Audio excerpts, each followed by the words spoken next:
ওসমান হাদির উপর হামলায় ব্যবহৃত মোটরসাইকেলটির নম্বর প্লেটের সূত্র ধরে একজনকে গ্রেফতার করা হয়েছে।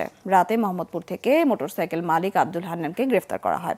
অন্যদিকে হাদিকে গুলির ঘটনায় ফয়সাল করিম মাসুদের ব্যক্তিগত কোম্পানি অ্যাপল সফট আইটি এবং তার পরিবারের সব সদস্যের ব্যাংক অ্যাকাউন্ট জব্দ করেছে এনবিআর এর গোয়েন্দা সেল। সকালে ডিএমপি মিডিয়া সেন্টারের সাংবাদিকদের এসব তথ্য জানান ডিসি মিডিয়া তালিবুর রহমান। বলেন, হত্যার ঘটনায় হান্নান জড়িত কিনা সে বিষয়টি খতিয়ে দেখা হচ্ছে। ওসমান হাদিকে গুলি করা অপরাধীদের গ্রেফতারে সর্বোচ্চ চেষ্টা চালানো হচ্ছে। এরই মধ্যে শুটারকে শনাক্ত করা হয়েছে।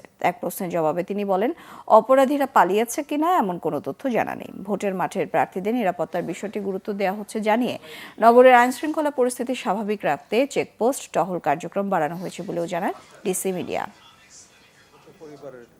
প্রধান সন্দেহভাজন যিনি, তাকে সিসিটিভি ফুটেজ বিশ্লেষণ করে শনাক্ত করা হচ্ছে এবং এর সাথে আরও কারা কারা জড়িত আছে সেই তাদের বিষয়েও কাজ করছে। আমরা খতিয়ে দেখছি কি কারণে এবং যে সময়টা বেছে নেওয়া হলো সেটা কি কারণে করা হলো। যদি আসামি যারা সাসপেক্টেড তাদেরকে অ্যারেস্ট করতে পারলে তাদেরকে কাছ থেকে প্রাপ্ত যে তথ্য সেগুলো যাচাই বাছাই করে এবং পারিপার্শ্বিক অন্যান্য বিষয়গুলো পর্যালোচনা করলে আমরা ঘটনার প্রকৃত রহস্যটা উদ্ঘাটন করতে সক্ষম হব।